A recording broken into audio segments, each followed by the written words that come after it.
Beautiful, beautiful. Excellent. How about yourself? So brothers and sisters, are you I'm ready? doing amazing, man. We're gonna live stream right now. So I just, we're gonna start now. So you got to put on your mortgage hat and your real estate hat, folks. First of all, I want to welcome everybody at Aquaba. We want to thank the Conscious Acoma Intuaso Collective Corporation for doing this along with Bese Saka Cultural Solution Inc. These organizations is in the business of developing deep generational wealth, and it means all things, as well as having an African-centered approach to financial literacy. Everything we do, we see it through the Black lens, through the Black eye, or we could always say the eye of Eru, the heroic eye. And so, because we're in that movement, so today I'm not going to do a presentation, but I'm going to open with about a minute or two. I want to bring the people here today who are gathered and who are listening into the outerverse. As African people, when we gather, we always give homage to the ancient ancestors, our African omnipotent God and Goddess. We never traveled alone. We balanced the yin and the yang. So we want to give thanks. And we want to give thanks to the Twa people. And those people are older than time. We want to give thanks to the Twa. Some people call them Kwaisan. They never had jails, they never had prisons. They live with the land, thus have the first original generational wealth. And the wealth was the human capital and the language and the soil of Africa. We want to give thanks to the Africans who went up the Nile and built civilization and left the evidence in stone and the Necharu. And they left it, the Greeks call it the hieroglyphs. They left it so we could have it as a testament to what we have built. They also was involved in generational wealth building along the Nile. The ecological Nile River was the banks of ancient civilization, where they built great architecture, studied the science, created spiritual concepts to live by. And so we want to make sure when we talk about generational wealth, we go into the bosom of ancient Africa. We cannot learn from Europeans who are capitalists, who take away the wealth with a few and make the majority die from hunger. As Africans, we have to remember ancient. The Api Nile River. The fact that we created all things economic. We started the trades. There's a place in Somalia today we call Punt. The Kemites used to trade. Whether it's in Nubia, Kush, or the different parts. So I want to just set the framework today that everything we have learned here, we already know.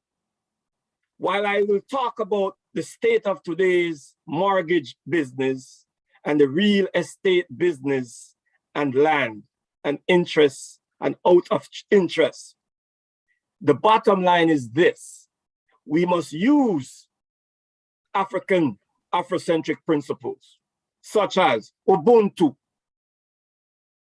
Kwanzaa, Nguzo Saba, Marcus Garvey, UNIA, ACL, African Communities League, Black Panther.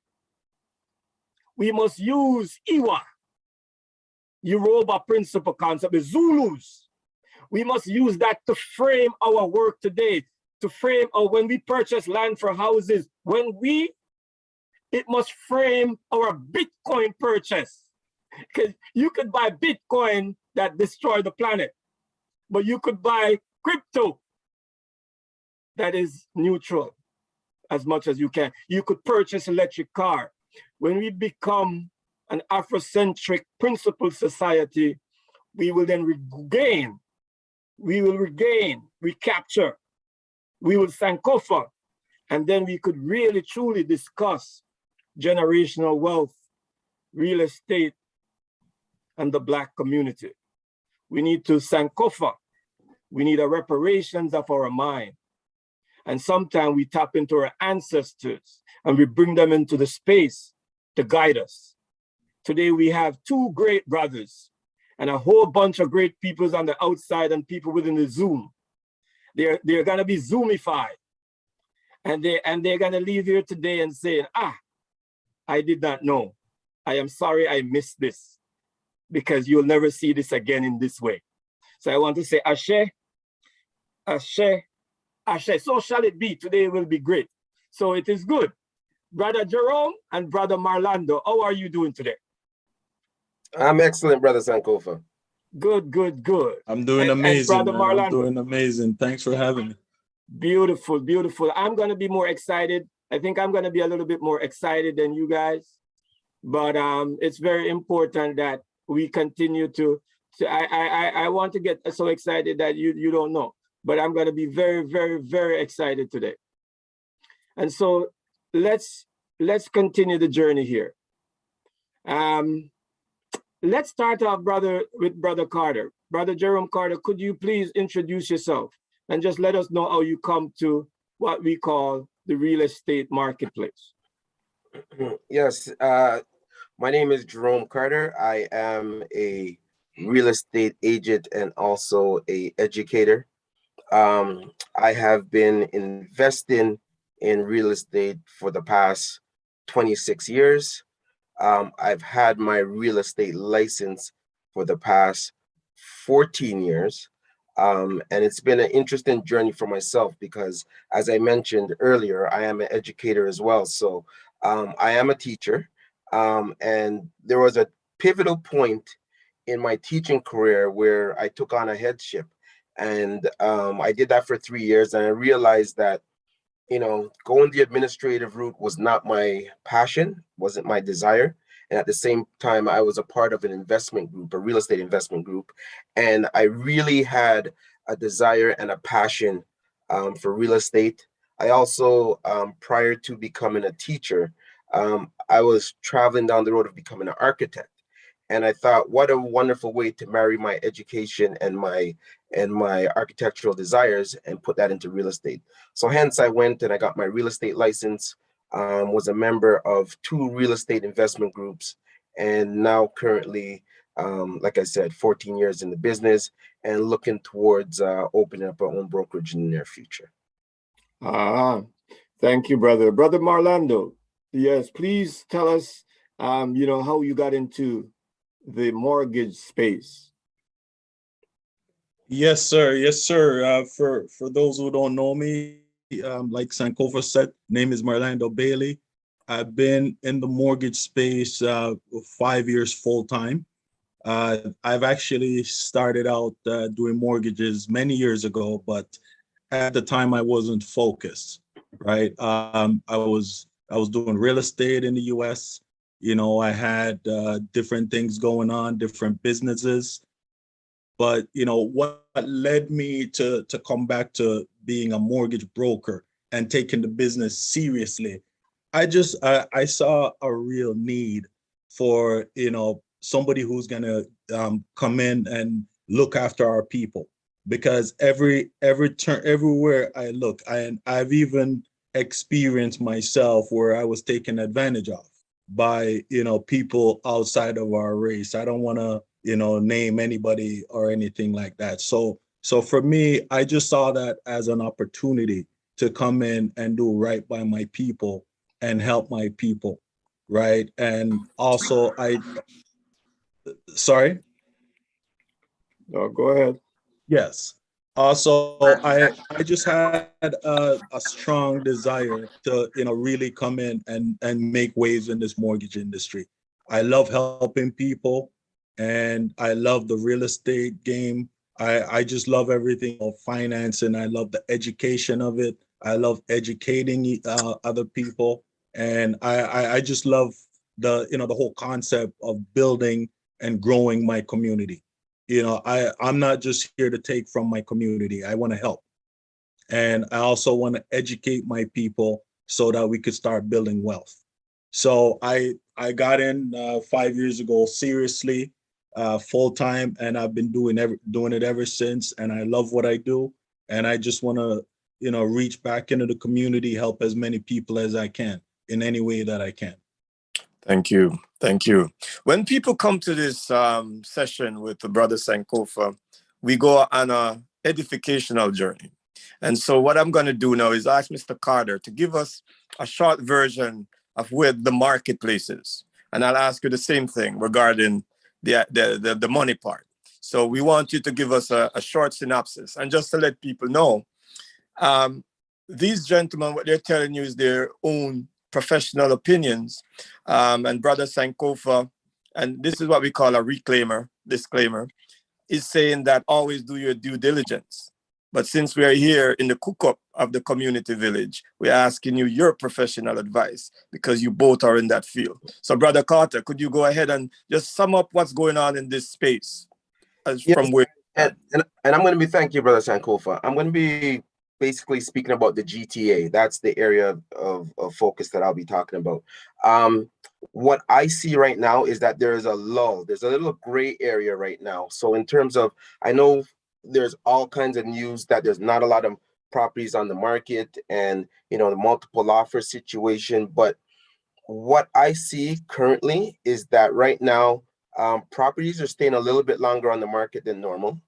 If you are a buyer, it's actually a great time to get in because you're not dealing with the 25 offers unless it's ridiculously priced low. So normally right now you're getting to have maybe one or two or maybe even no multiple offer situations. We were in a super seller's market where anything that the sellers would put up would basically sell. Now I think there's a little bit of buyer's fatigue. So buyers are like, I don't want to get into the multiple offer situation. I would rather just sit on the sideline and see what's going on. So I think for individuals who are thinking about purchasing, I think now is a very good time. There's also a little bit of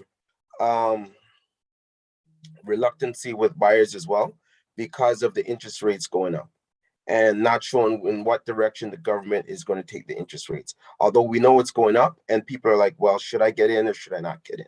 So you find that with all these different things, with the government coming out with their announcements and changes to the real estate market, people are thinking that the market is going to fall or it's going to correct.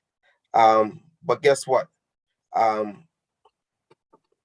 market is not going to fall. Prices are going to continue to go up. Right now, immigration has been very slow because of COVID. Once COVID has disappeared and immigration gets back to its regular numbers, you're going to see it's a supply and demand situation. So the prices will continue to go up, maybe not 10%, but historically 4%. And we see that happening. So there's no reason really to be on the sideline. Get in where you can get in. And the sooner you get in, the more you start making.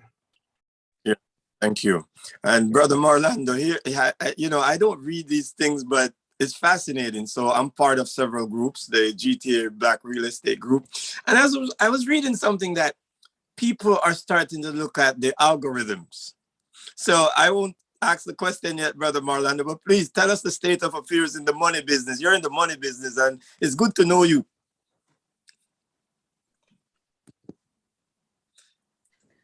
Well, yes, definitely. Just to kind of touch on what Mr. Carter said, he's bang on. The market is starting to level out now, and I think it's because people are starting to feel like there's going to be a correction at some point. Because when you really look at the numbers are just going up, up, and up and up. So people are feeling like, there's going to be a pullback at some point, right? Like Carter said, immigration is going to continue pushing the market upwards, right? Based on, the number of immigrants coming in. You guys hear me okay? Because my internet is kind of I can hear wavy. I'm good. Okay. Yeah. Yeah. So basically, he's definitely right, and also there's some of the wealthy circles that I've been around. A lot of people are saying that they want to stay in cash because they feel like there's something is going to happen, and it's going to happen real soon, right? This is just a matter of opinion for everybody, right? I'm seeing that the numbers are going crazy in the sense that, where are the new buyers going to fit in as far as purchasing, right? So the folks who have purchased homes years ago, now we're sitting on a lot of equity, so we could take advantage of what's going on because we have the equity. We could pull money out. We could buy, we could invest in pre-constructions. We can invest in properties in different areas. But the new people coming in, it's going to be really difficult because we're averaging about $1 million purchase price in the GTA. Am I right about that, Jerome? Yes. Yeah. So when you think about it, incomes are not really going up. People are making the same money. Gas price almost doubled. uh, Food, everything is pretty much almost double. Incomes are not matching up with what's going on. So, that's kind of leaving people feeling that, what, these numbers are not making sense and something is going to have to happen. Some type of correction is coming. But, like we're saying, it's all a matter of opinion. We just got to look at where the market is going as far as immigrants coming in with money. They're buying. Me personally, I just don't see a slow in the market anytime soon, as far as a price drop or anything like that. I see that the prices are going to continue to go up. Thank you. So the other day, the government, and I think it's all levels of government, the municipal government in Toronto, the provincial government, and I think also the federal government.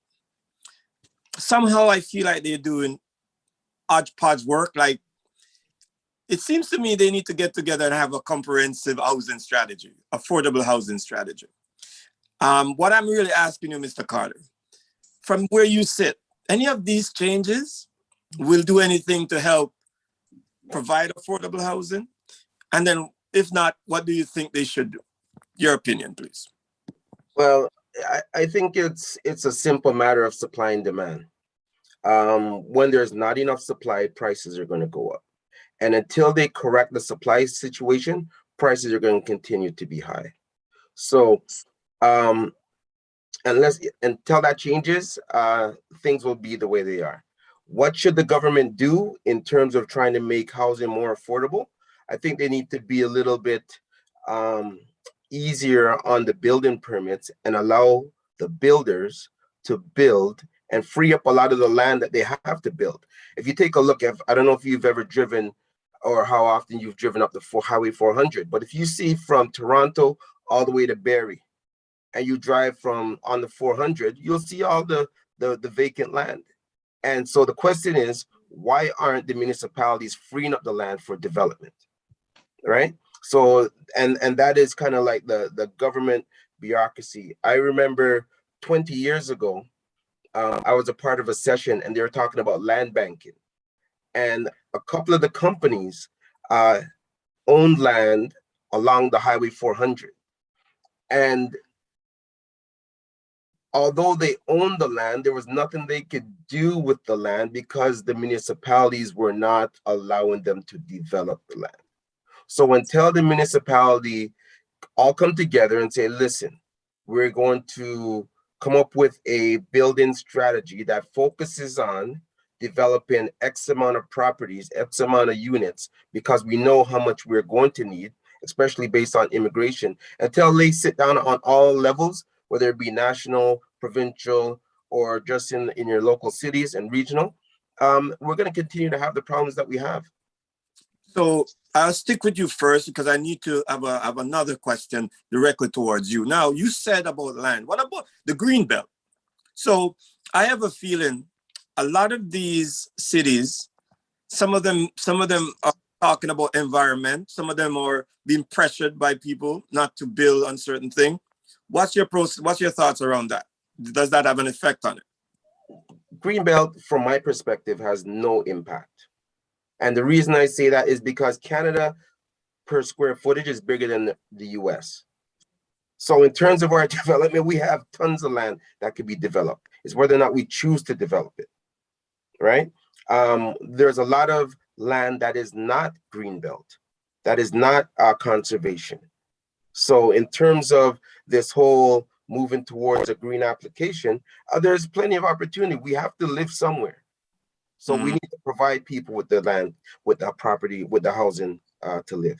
All right. So, brother Marlando, as we're talking about land and situation, and it seems to me every time I look, there's more condos going up, but not the family dwelling. Are you involved with any of the development component as a money? I don't want to call you a money man, but you know, the mortgage agent. Are you involved with any of those supports, finding land and being able to build family dwellings rather than the so-called high-rise condo that is high density? Sorry, was that question for me? Because you were kind of breaking up. Yeah, that's for you. We're talking about the money here. Right. Okay.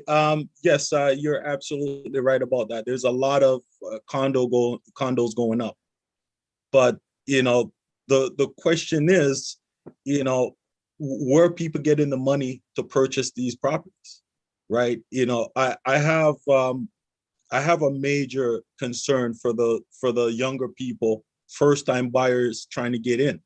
You know, yeah, it's a good thing they're putting up these condos, but are they affordable? No. You know, the issue I'm seeing from the mortgage side is down payment. You know, so there has to be something put in place to help people with down payment, right? And nobody is looking at that. So it's like there's a separation there. You know, all the builders, the government, everybody, they're looking over the first time buyers, right? So that's going to create a problem for the move up buyers moving forward, because who's going to buy, you know, the townhouses, right? When they want to move up to a semi-detached or a detached, right? So, you know, just to kind of go back to your question about, you know, if I'm a part of these organizations, no, I'm just basically trying to figure out how to get people in, you know, from the mortgage side of things. So I'm not exposed to that side as yet. I'm staying with you. I'm looking at the federal budget because it's important. Right. And people might think, you know, why is that my business? Why is the municipality budget my business? Why is the provincial Dougie Ford, you know, returning my money I paid 2 years ago? Why is that important to me? Because if I know I get the $400, I know I'll pay it back in some way. Anyways. So they give it one hand and take it with the other. Exactly. But I'm watching the federal government the other day. Yeah. And I see they're talking about TFSA, RSP, home buyers plan. Does that have any, we talk about down payment. Can any of those things in itself help that new person coming in the market, or it's just a facade? It's just a facade, you know, but because in order for somebody to pull money from a tax-free savings account, they got to put money in, right? Then, you know, the RSPs, they got to put money in, right? But, you know, there's also on the other side of that, the qualification for the mortgage. It's not just the down payment. It's also the mortgage. You know, the qualifying rates are so high with the stress tests and everything. You know, since they went ahead and they raised interest rates, why not scale back on the qualifying rates, the stress tests, right? Because now it's even harder for people to qualify for mortgage, right? Because now the qualifying rate is 5.25, right? So that's taken away hundreds of thousands of dollars in qualifications for clients. And look at where the price of properties are. So we're averaging about $1 million in the GTA. People are still making 60,000, 80,000, 100,000. Years ago, $100,000 used to be a lot of money, right? Now, that's really nothing. So something has to be done as far as the stress test. They need to scale back on that and just look at the price points at where properties are at. They need to get together and just take a closer look at this thing and see how they could reverse some of these tight rules that they put in place. Yeah. Right. And yeah. Thank you. So I'm going to go to Mr. Carter, because we were talking earlier. I've watched a show the other day, and there was a very intelligent young Black woman, very smart.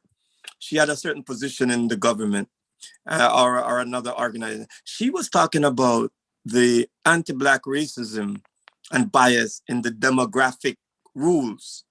Like, there's some communities that they can't build in, right? They're old communities. Do you think they need to change any of that urban planning from the city level to open up some of those places? Well, I think they already are. If you take a look at what's going on in Regent Park and the regentrification of what's happening in Regent Park, if you take a look at what's happening at Lawrence and Allen in the Jungle neighborhood, regentrification is already happening. It's just, I think they're doing a lot of it. They're going around different ways of establishing those neighborhoods, and they are actually recognizing that a lot of those neighborhoods are in key areas of the city, right? And what I find is very disheartening is that the people who originally lived there are the ones that are getting pushed out and other people are moving in. So I think for that organization, what might be a good idea is for them to allow a certain amount of those units that are being regentrified in those neighborhoods and people that already live there, that they could give them the down payment for the property and they could actually own a property in that same neighborhood. Yeah, I think my communication was misunderstood. So I'm going to repeat it back because you said something powerful, but let me deal with what you said first. You said gentrification. I call it deathification. That's killing Black people out of their community in the region and on Lawrence sites. And then the housing, then they give them a small amount, knowing that most of those people won't come back. It is a level of fraud perpetrated and supported by our governments. And I say, and not to implicate either my guests. If they want to come at Sankofa, I stand on my own 2 feet. So that is no, I wasn't ready for that yet, Mr. Carter. What I was actually talking about is these old neighborhoods that is $1 million neighborhoods that they stop development. They have so much power. They're old, and I don't want to call names, old Italian neighborhoods, Portuguese neighborhoods. They stop development at a certain level. And so what I'm saying is some of those urban centers and those suburbs, they can't do nothing because the power of the politician, because you see, politics and community development work hand in hand, as an African, I can't get elected per se because if we don't own the homes.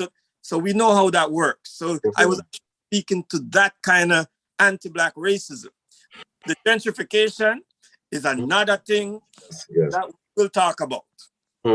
Yeah, it's difficult, right? Because the people should have the power in the area. And if the people's voice is strong in a neighborhood, then that change is not going to happen because they're going to be like, we don't want this in our neighborhood, right? It's not happening here, right? And especially when they are strong advocates to their elected officials, they'll let them know, if you don't do what we expect, then you're not going to be in power, right? And I think that's what's going on within our city, right? You have some neighborhoods which are old money neighborhoods where certain things cannot happen. Yes, yes. So thank you. So I guess at the end of the day, we might have to talk to Marlando. Marlando, do you want to say something? I feel the energy coming out like you wanted to address something here. Yes, I wanted to continue on what Jerome was saying. You know, even if they open up the gates, right, for developments, we're still not included. You know, because other communities, they have help, so to speak, right? They have organizations that they could get assistance as far as down payment, investment opportunities, and certain things that they do. But for us, we have no place to go, right? So we're stuck in a situation where we're working to save our little money to buy a property or buy our first home. So while we're trying to save that money, the market is leaving us, right? It's kind of like a dog chasing its tail. We're never going to catch it, right? But because we have nothing in place. You know, for example, you know, Jerome is a first-time buyer. Where is he going to get that money? He you know, for our people, we don't have that wealth where we could distribute it to help each other because we're still fairly new in Canada. Yes. Right. And we also don't have any backative. We don't have any, you know, mosque or, you know, just to kind of keep it, you know, clean. I don't want to, you know, seem like I'm stepping on any toes as far as, you know, other communities and what they're doing. But I'm saying there has to be something set up for us, that a place that we can go, right? Even if we could borrow that money or a portion of that money and we pay it back over time, and, you know, over a few years, we pull that equity back from our home and pay it back. And then that money could go to help the next family. Yes. We need a structure that we could turn to, right, for help. Actually, when you especially in these days, before it was easier for us to get into the market. When I bought my first house, I was 24 years old. I probably got in the market with 20,000. Nowadays, 20,000 is the closing costs, you know? Yeah. So, but you know what? I'm glad you actually mentioned the mosque. So, because the mosque, a lot of African people practice the Islamic religion. You know, they were experiencing Ramadan, which is one of the holy months. In the Islamic situation, they don't do interest.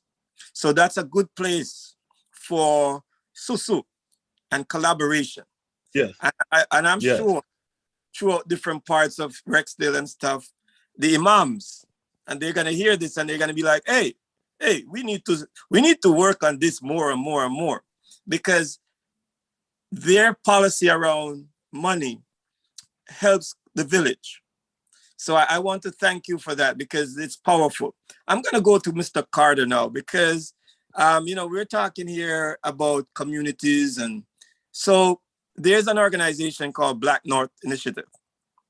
It's run by a gentleman named Wes Hall. You know, he's a businessman. He's on the Dragon's Den. He started this organization. The other day, I heard the minister, Hassan, and when I went on their website, because they made an announcement that $10 million will go towards the Black community for affordable housing. And the idea is they are partnering with Habitat for Humanity and Dreammaker Realty. I have invited them out for the next month's session, so we bring it to the village. Now, the question I'm asking Jerome and then to you, Marlando, is this. Do we still need a comprehensive strategy, or is it okay for like different organizations to get 10 million here, 10 million there? What's your thoughts? I think if we had, for lack of better words, everybody on the same page initiative, I think that would work best. So if there was a one-stop where, you know, if you needed this support, this is where you go, and this is where all the funds are. And I think that would be very beneficial, because then you wouldn't have to seek and try to find where that is, because you're mentioning something that organization, I wasn't privy to that organization. You brought it to my attention, right?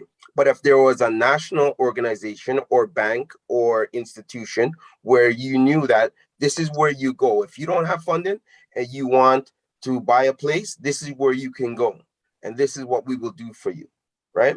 If there is something set up on the national and provincial level, I think that would be more powerful. And I just also want to make it clear that people who is interested in getting on the panel, they're having a three panel people to approve. So if you go to www.Black North Initiative, just Google it, Googlefy it. And because people, they want 3 people. You have to have your CV and your cover letter and why you'd like to be on that committee, and your job would be to approve. So just being transparent, because I know I am mentioning it to the people. I'm gonna come to the money person. What does 10 million do towards Black African people's homes? That's for you, Marlando. What kind of support does that look like? How many people you think can get that support?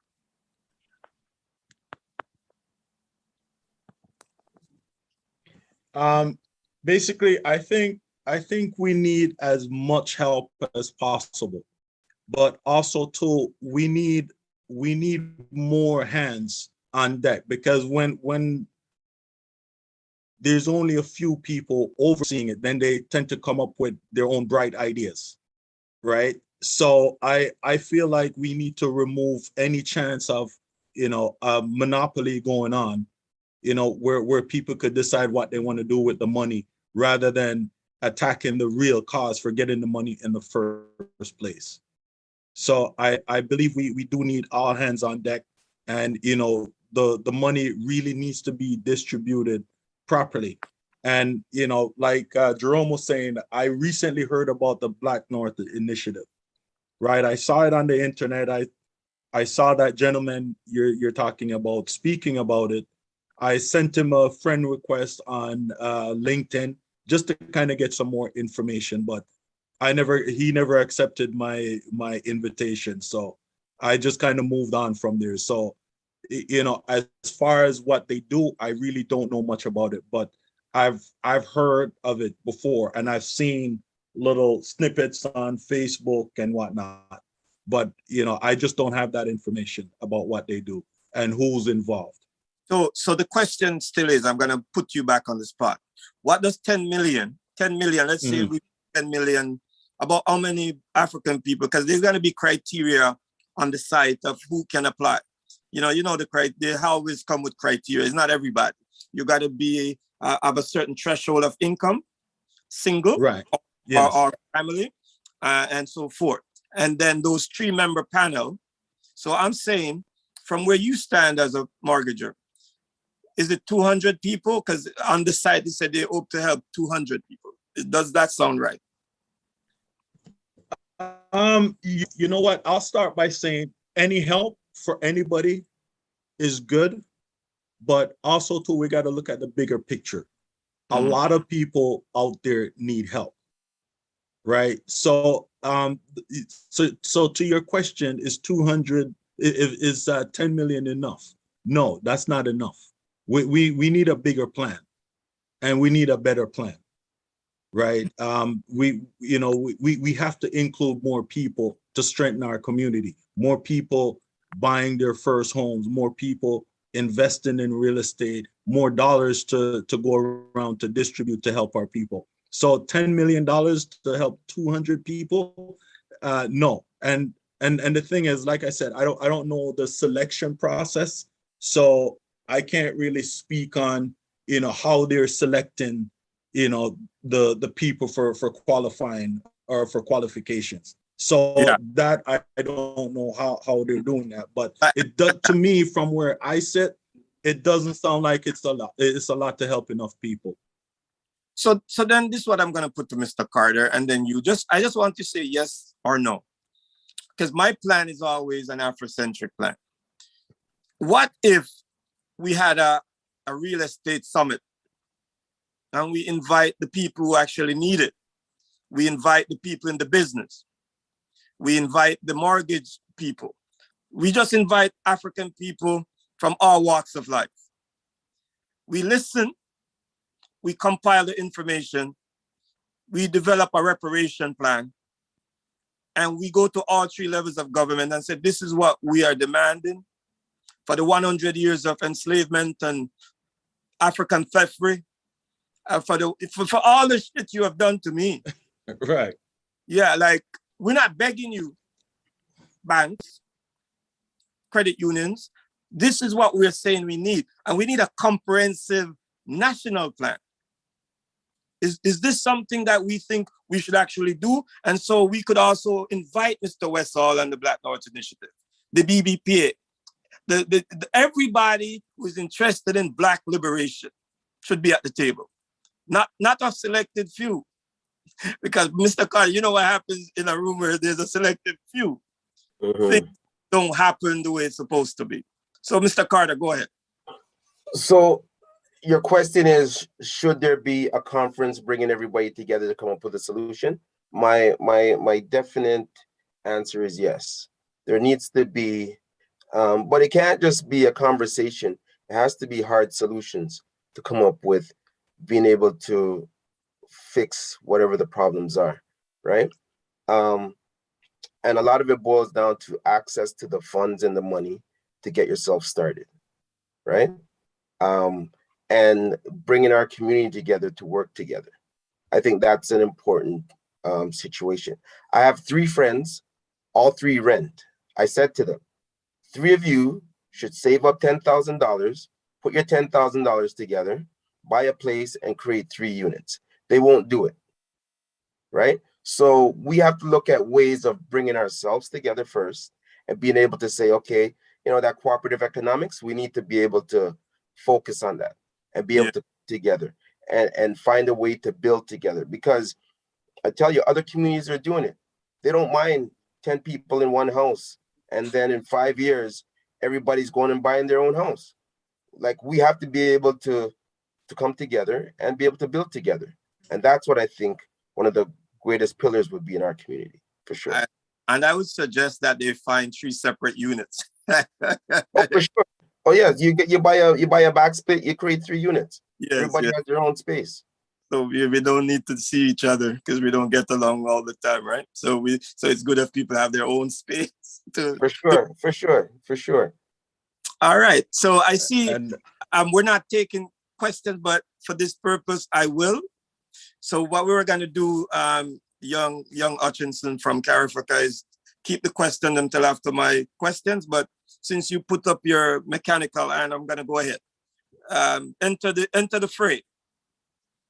Thank you, my brother. I'm glad that I like to hear this conversation. But I wasn't privileged to be a part of this whole conversation. I'm just hearing bits and pieces. So, sorry, my name is Yuri Hutchinson. I'm Chairman and CEO of Carifaka. It's a global initiative to build different community systems all across the world. We have 9 so far. We have 5 in Africa, 2 in the Caribbean, 1 in the United States, and 1 in Canada. So basically, these are systems, communities, in a nutshell. I've overheard what everyone's saying, and I could think, again, these are great conversations, but these conversations are always redundant in the sense, not in a negative way, but redundant where we are coming out with something, or there's something coming out, but then the follow through after that. Our brother, Mr. Bailey, was coming and saying, what's needed, but we're always looking at organizations that, like I said, I do know some of them, but I can't speak for all, and I'm not going to say who, but some of the organizations which are kind of far off somewhere else. I'm going to be honest. I don't know where they are, and it's not my position to even know. I built the organization as a grassroots organization to be more in touch with the community, not to be more in touch with the government. This organization we look to build to be self-sufficient, to make sure that we know where, like the things that you guys are talking about is to deal with it in our own hands. Yes, and it's good to ask the government, but not to rely and depend on the government. I always find that we're putting out our hands too much. If you look at a lot of the organizations out there, they're begging, basically. They're begging to the people, they're begging to the government. It's like, yes, the government may owe or have some responsibility to owe, but the problem is they're not going to give. And no matter how much we beg, as long as it's in a controlled environment of what they say, and they have, quote unquote, and I'm not insulting anyone, a few Negroes to carry out that agenda and mandate, then they're going to be able to. Then that's when they keep you spinning in that circle. For the past 40 years, we have not gotten anywhere with the government in doing anything, even from funding to anything. Anytime they fund you, it's always squared in a way like on the Malcolm X movie, always like a con or trying to always find some way to always square you in. I always say self-sufficient is the key. And yes, we don't, when it comes to three people, we don't come together in the sense, it's the lack of, we have problems in our organizations where people don't show up and we go on this African Caribbean time. So, I always say the basis of these things is just starting in this group and what everyone's discussing. We can't depend on Black North Initiative and No. Sorry? Mr. Hutchinson, because since I know your father, I'm gonna call you the Hutchinson. So here's the thing, and I'm gonna stop you now, and then I'm gonna bring you back on later. The journey that we're going on is a complete African journey. You're entering into a part of the journey. Okay. So what I'm gonna do is I'm gonna say, listen. Then we come back that's why I ask the questions. Okay. Right? Okay. Because we're going to a place. My name is Sankofa. You should know it. You and I speak many times, but I understand. Yes, you should know it. And so Sankofa always return to the source. So I've been waiting to talk to you. Don't worry, I've been talking to you without you talking. So I'll wait. We'll bring you back into the conversation, but thank you very much. So And as Africans, we be mindful that when we have these reasoning, the reason why is one of our great African people said, if you have a plan without deep reasoning, the plan is empty. And if you just do deep reasoning without a plan, the plan is empty. So what we need to continue to do is have deep reasoning and develop our plan. So, and I'm glad I call him my younger brother, because I know his daddy, and his daddy been doing this work for years. We used to sit down in the malls of Albion and have deep reasoning when he was younger, when this Hutchinson was younger. So let's continue, Mr. Carter. Let's go to you, because now it's time for me now to move into the other part. So Mr. Hutchinson, I think he has pushed our hands. So land trust, Brother Carter. I've been watching stuff out there. We have land trust. People say an African community. You can't have an African community by accident. Land trust. Can we as Africans, because we don't own land, and you own property, you don't own land. So there's a difference between land ownership and property ownership, and both. So what's your thought about people coming together, people with deep pockets in our community, and actually building spaces for, and we're not talking about $1 million homes too, because if I come in with my 100,000 and Marlando coming with his 500,000, because he's got bigger pocket, deeper pocket. Carter comes in with $1 million, and Mr. Hutchinson coming with his, and we get the land, and we recognize if we sell the house for $1.2 million, we will make a big load of capitalist money. Or we give it for 750, make some money, but it's not as big. So Marlando, I see Carter is moving around. Sorry. Back. Okay, he's black. No, he's black. My battery was running low. I had to plug in my laptop. Sorry about that. No, man, it's all good. I was just gonna move and then come back. But since you're forward, can you tell us what does it look like for us, all of us who have it? I'm not asking nobody who don't have it, even though everybody have something to give.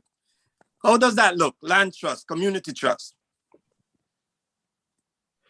Well, I think it's a very good opportunity. But once again, it has to be a situation where people are willing to come together to build our community, right? And those conversations need to happen for sure. And it's getting everybody on the same page. I use the simple situation with my three friends in terms of not owning property. And are they willing to come together to build together, right? So as long as our community is willing to come together and to build together, I see it as a viable option for sure. Mr. Marlando. Yeah. Just to follow up on that, us as a Black community, we have to look at investments more from a long-term perspective, right? A lot of us, were short-sighted. Like we want to put the money in today, get it out tomorrow. We don't understand that, because exactly what you said. I've been in an investment before where a group of us came together to buy a piece of land, right? Way up north, right? So basically this land was purchased. Then all of a sudden, other people come back saying, hey, you know what? I need to get my money back. There's nothing happening, that type of stuff, right? So because there's so many people requesting their money back, and people putting rats in other people's heads saying, oh, you know what? Maybe this happened, that happened. And, this person is doing this person is doing that. That piece of land had to be sold. So on the short term, nobody made any money really. People probably got their money back with, maybe a little bit of chump change, right? And then years later, that same piece of land sold for millions, right? When it was probably purchased for a little over 100,000. So, it's good that we're saying these things. It's good that we're planning these things, but we also have to change our mindsets, right? Okay. So let me. I'm gonna just. So there's different levels. Go ahead. Are you still there, Marlando? So sorry. I lost you for a few seconds. You froze. No. Say that again. Funny, because I'm watching you and you're freezing in the sunshine. So no, I was gonna enter here and say this, and it's very important for the listeners on the outside to listen. So Nat Turner, Paul Bogle, Taki, Bakandal, all of these Africans were gonna attack the plantation, right? So they were gonna attack the plantations. Now, not everybody was gonna be part of this, Mr. Carter and Mr. Bailey. Not everybody was gonna be part of this, because we know some people are gonna give up the thing. So we get about right. 45 to 50 people. And at a certain time at the night, when we give the signal, everybody attack. What I mean to say is this: I'm not concerned about the people who won't live together. I am deeply concerned about the people who will. So I know for a fact that I'm ready. Let's get about 3 or 4 or 5 people to start who are ready. Let's not worry about who's not ready, because the people not ready, I can't even give them the energy, because we need an institution. And I'm going to ask Mr. Carter this. If we say generational wealth, and if we say all of these things, don't we have to have institutions? Don't we have to have places to change mindset? Like, we can't expect our people tomorrow is going to be like everybody, like, I want to live together. Right? Don't we have to have some institution to educate from the children up? Absolutely. Right, Jerome? Yes, for sure. You know what? And a lot of it starts at home, right? And that education piece in terms of, the importance of financing and being financially free. A lot of that conversation happens at home. And if that conversation is not happening at home, and if that wealth is not at home, then yes, there needs to be some form of organization or institution who is going to teach the power of financial freedom to individuals, for sure. That's a no-brainer. But where does that come from, and what does that look like, and who's willing to be a part of that conversation, right? Yeah. And those are some things that we need to look at ourselves and say, well, what is our role that we are playing? Like, it's easy for us to point fingers and to blame other people, but when can we take a look at ourselves and ask ourselves, what is my role in this? And what key role am I playing? Am I helping?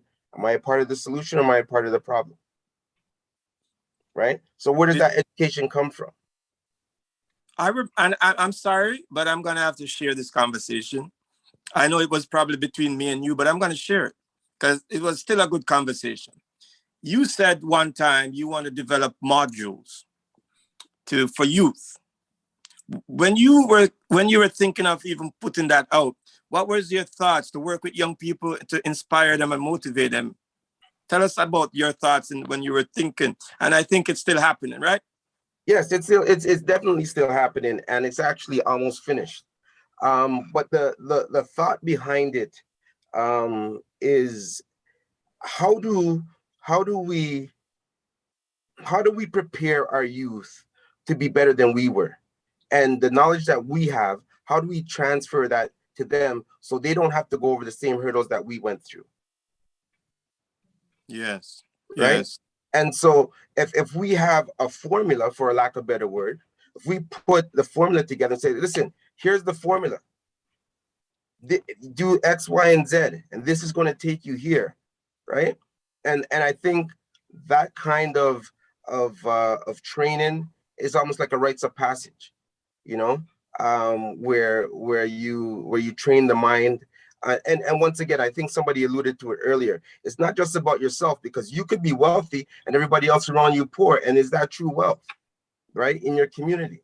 So how do we get there? And I think when we train the youth, when we educate them, when we put them in a position where they are better than us, where they can run a longer race than we can run, I think that's when our community will really, especially in this Western world, can really rise. Thank you. Marlando, I have a question for you. You know, the mortgage world, as an African, I learn all this stuff. I'm a studier of stuff. You know, you had redlining, you have covenant, even Canada, even in this place, you had to bring other people to go rent a place, to go buy a place. If they see it was you, your name sound a certain way. Here's my question to you. And is there a way for us eventually to develop a different instrument? Can African people come together and, just like, oh, I have to get a private mortgage, can we come together and say, we're gonna put our funds here. This is an Afrocentric model of supporting the Black community. Is that something that could work? Yeah, yes, it's absolutely something that could work, because other communities have it, right? But, we still have to go through, the government regulations and all that other stuff. It's not going to be something we just get up and do, but we have to go through some of the channels. But it absolutely is something that we can do. We could decide some of our terms and conditions based on our investors, right? And the types of mortgages that we decide that we're going to do. But because if we're going to do a certain type, then we have to go through the whole government qualification and all that other stuff, right? But yes, absolutely. But we could do it more on the alternative lending side, right? And that could be created just to help our people. So absolutely, yes. Yeah, I'm intrigued with Susu. I'm intrigued with Bata. Mr. Carter, communal living. I love that. What about cooperatives? You think it's also a different alternative, but you think this is also a possibility in these times? I see 1.5 billion going towards that. They do with that. Is that something our village might also try to check out? Me personally, I'm not a big fan of cooperatives. Because to get into a cooperative, first of all, it takes longer for your property to sell if you want to sell it. Also, there is a board that decides who could come in to the property. So if you are, certain communities do have them. And if you take a look at those buildings, those condos, they are very difficult to sell when somebody wants to sell them. And then it's very difficult to get people in. So I'm not a big fan of them. Just from my perspective, I'm not really a big fan of that. I'd rather, sorry, go ahead. The question I really want to ask, because everything I ask is not a general question. So as a Pan-Africanist, because I'm only getting to development, and I say, all right, so I have 1,000 Pan-Africanists. 500 of them really, really need the support. They're Pan-Africanists though, because they don't destroy self. Can Sankofa go ahead and say, listen, we're going to pool our resources. We're going to build our cooperative units. We're going to build cooperative Afrocentric daycare. We're going to build Afrocentric shopping space, green space. Is it possible? Because none of my questions are normal. None of them are general. They're all revolution. So that's where I'm coming from. So yes. So all of that in terms of the infrastructure, 100%. Why not do the exact same thing with freeholds? Why a cooperative just means you're limiting your opportunity to when you want to, for lack of a better word, cash in, begin with the end in mind and cash in. It's more difficult for you to come out, right? So I think it's I wasn't trying to get them out, Carter. Like this African village. Okay, so Burgundy Village, Amber Valley, Amber Alley, Priceville. I'm giving you communities across Canada. Do you know they were striving? People were struggling in Africville, but they were loving because it was a community.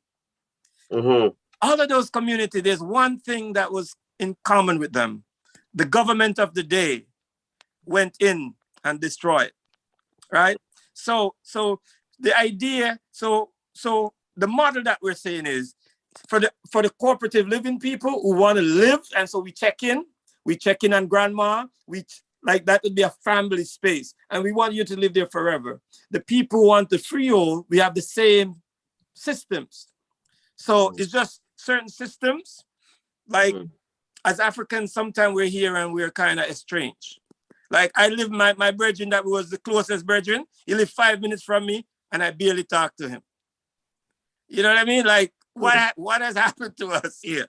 Yes. Right? Yes. So that's what I'm saying, the possibility to use an Afrocentric model across all the areas, housing, freehold, townhouses, and being able to, because the truth is the government ain't gonna save us deep down. Yeah, so that's what I was talking about. Right. Well, yes, definitely there is room for that, right? There's room for that, but that shouldn't be the one, you know what I mean, the main pillar. I think it could be one of the pillars, but yes, but not the main pillar for sure. Yeah, thank you. That's what I'm thinking, because there's not, I think everybody, some people like detached, some people can afford it. So we're you know what I mean, people, I just want African people to love each other. And you know, I want to talk to Marlando. A lot of the communities like Black Wall Street and them, those communities, they came together because people wouldn't let us live down the road. Right. What's your thoughts about actually building communities? Because we want to live with each other, and we get the people and get the right people. Because the bottom line is, don't tell me about the bad people. I don't care about the bad people. There are some people who give away the movements from the plantation when you're going to burn it down. Right. I don't worry about them. They're always going to give away Marcus Garvey. Right. I don't worry about them, right? Yeah. So I like that question that you asked. And I also want to tie in that question that you asked me earlier about building a lending institution that's geared towards our people. I'm not out here just talking about it. I'm in the process of building that, right? So I'm partnering with some other broker friends of mine. We're raising funds to assist our people, right? As far as down payment and buying assistance and that type of stuff. And investments going forward, right? So we're actually in the process of putting that company together.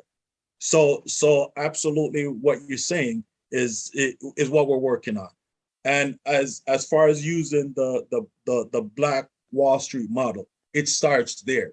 We need institutions because you could be the best barber and you would like to get a loan for a barbershop.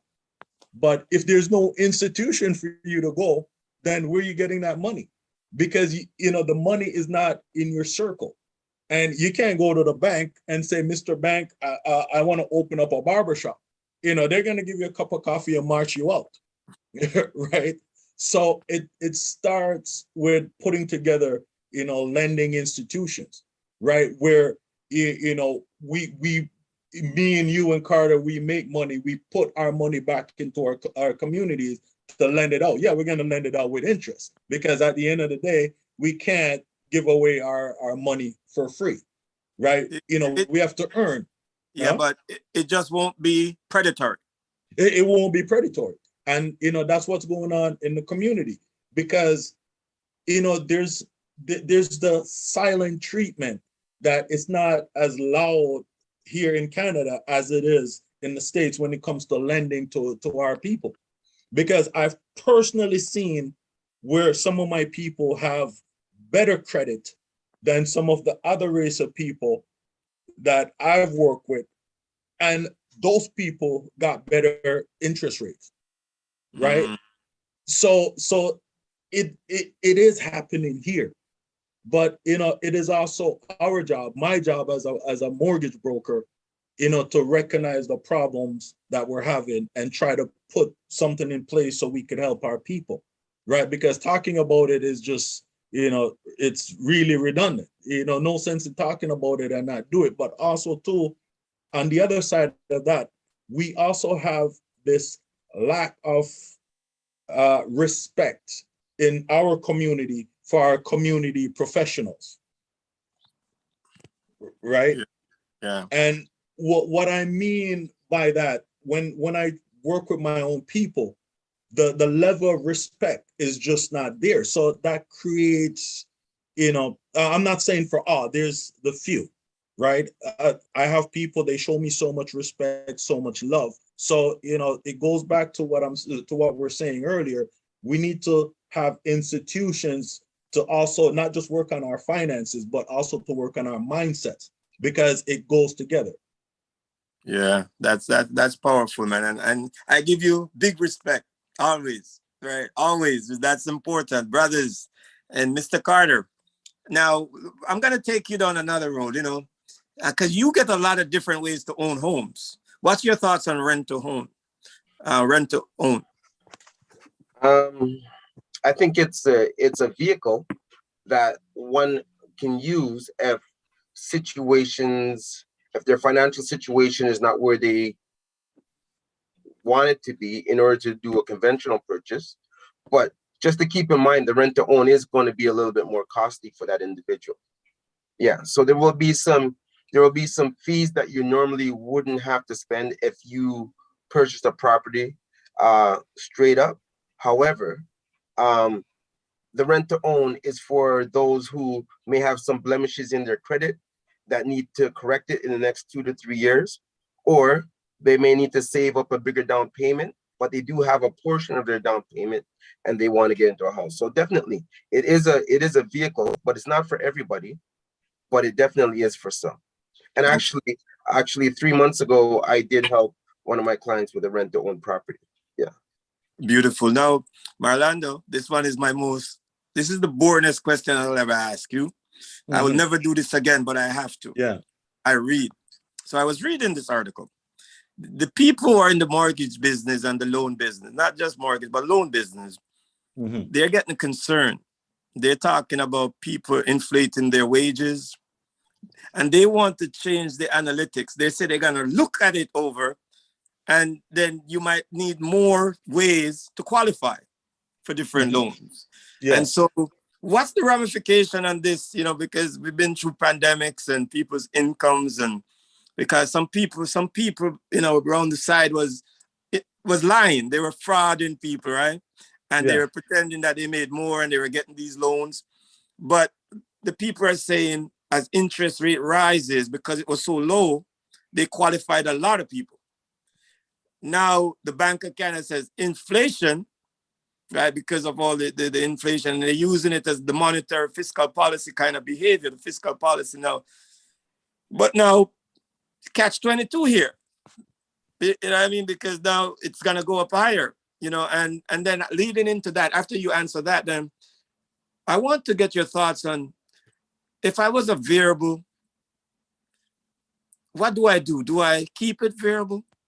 This is your opinion, of course. I suggest anybody don't listen to us. Go and talk to 3 mortgage person, pick one.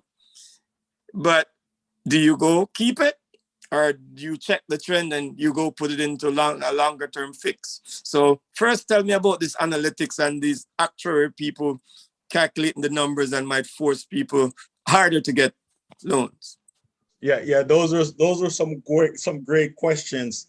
And later on in the conversation, I want to expand a little bit about the rent to own that you just asked Jerome about, because I do quite a bit of rent to own too, and that's a powerful conversation, and it can help a lot of people. So I think we should kind of expand on that later on.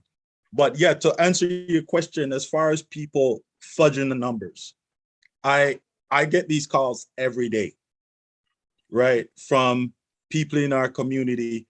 Or do you do paperwork? Do you do this? Do you do that? And my question to them is no.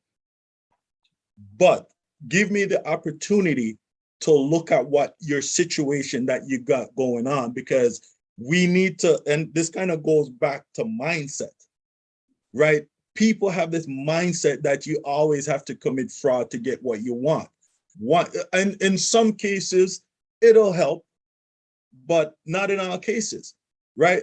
But what I usually do is ask them for the opportunity to look at their situation, because there's so many times I look at people's files and they don't need to commit fraud, right? They just need somebody to educate them, or they need to take a little bit of time to fix a few little things, right? Because what people don't understand is lenders have things in place, right? For example, I could submit, pay stubs, NOAs. For those who don't know what that means, notice of assessment, right? And it says that, Jerome makes 100,000, and then I put it together with the pay stubs and everything, for example. Then we send it into the government, to the lenders. And then they have a system that they pull all these things directly from the government. So then they're going to come back to me and they're going to say, oh, Marlando, what's going on here? You submit documents for Jerome saying he makes 100,000, and the documents we got from the government says he makes 50,000. What's going on here? So what happens with that now? There's a flag, a red flag that gets raised on Jerome. So he could submit to other lenders. So now it's going around, and it creates a bad situation for him. Right. And for myself as the broker. So when people come to me, I say no. I do not engage in those activities, because I see what other brokers have done over the years. And I'm not going to do that for a paycheck. And I'm not going to put my clients through that. There's certain things we could tweak a little bit, and certain information that we could hold back. I'm not saying everything has to be, you get what I'm saying, but the things that's going to get people in trouble, we don't need to do that, right? Sometimes all they need is just a little bit of time, right? And just fix a few things, and we could make things happen, right? People. A client came to me recently saying, she's coming from another broker, and she got all the documents from that broker, all the fake documents and everything. So she said she's going to send them to me so I could make sure that they look good. So I said, don't send them to me. I don't want those things in my inbox. Send me your real documents. Let's talk about what you do and how we could figure this thing out. And I was able to figure it out. We did not submit not one fake document. Yeah. And her situation is fixed. So it's the mindset. And I find that in our community, we need to step away from that. Let's look at what we can do to build, not the shortcut. Yes. Right? I have friends come to me say, oh, you're a broker and this and that. I mean, I have a house yet. do you have a job? No. Do you, what's your credit like? Oh, you know, I just did bankruptcy. I just did that. So I'm like, I have nothing to work with. I want to get you a house, but let's put the plan together. Then when I sit down and say, okay, this is where we're going to start. We're going to set a time frame for a year from now, 2 years from now. And they don't come back. They don't do anything I tell them because of the shortcut mindset and doing these things type of mindset. Yes. You get what I'm saying? Mm. So I don't know if that answers your question. Yeah, I think definitely that tells, you know, actually, as you say this, 20 years ago when I, you know, didn't have any money much, somebody said, you know, Sankofa, I could get you 75,000. And because of my luck, I said, I'll stay without money. Right, yeah. Because, you know, one of the things I never wanted to, I don't mind going to prison for revolutionary actions, but I don't want them people come in my life over me trying to steal money. I'm here to build, you know. Right. There's abundance in the world. I'm not here to get the feds them to come bother me, come into my life. No. So I think we tell them the message. I was thinking about the people now, those people, there's actually an organization that was saying they're going to rejig how they give these loans. So down the road, people might find themselves have to qualify deeper. Yes. Right. So piece I wanted to talk about. Yeah. So, but go ahead. Yeah, there's absolutely changes coming. This industry is changing every day. You know, every day I have to be on webinars, I have to be reading, I have to be staying on top of things because there's changes every day. So and it just seems to be getting more and more difficult for the people at the bottom. Right? The guys at the top, you know, because think about it. Let's say you own 10 houses before the pandemic. You just made millions. So now with those millions, you could go out and dominate the market. You don't care what changes and interest rate going up because you already made your money in 2 years. You get what I'm saying?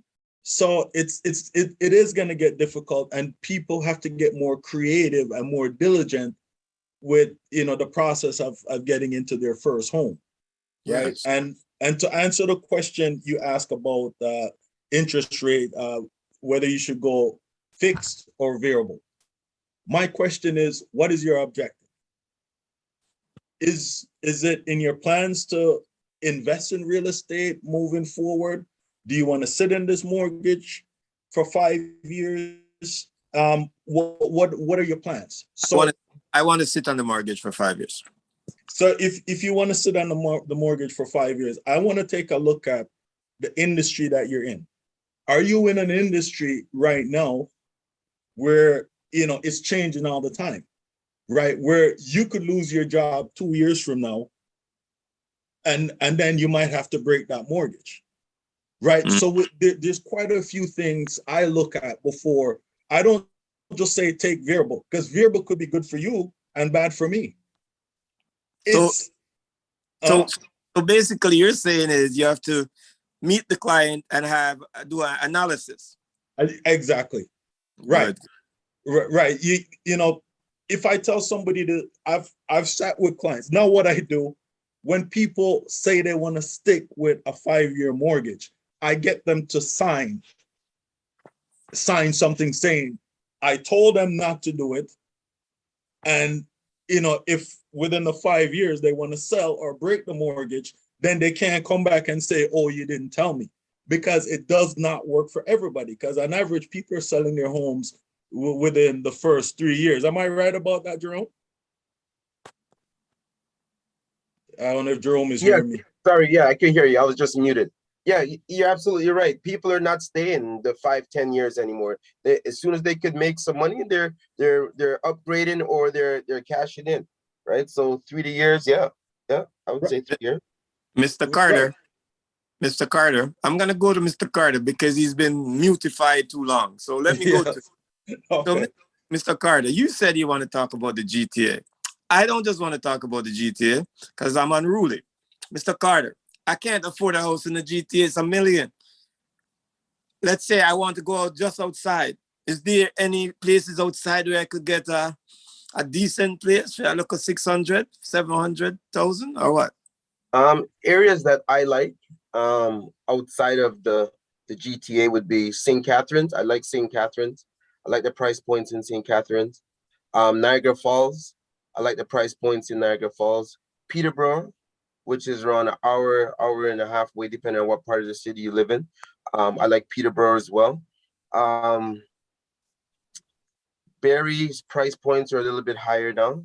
So although there are still some spots in Barrie where you can get some decent prices, Innisfil prices are we're priced out of Innisfil in terms of decent prices. So I would say my top three, I don't know if you want to go as far as Windsor, although Windsor prices are creeping up as well.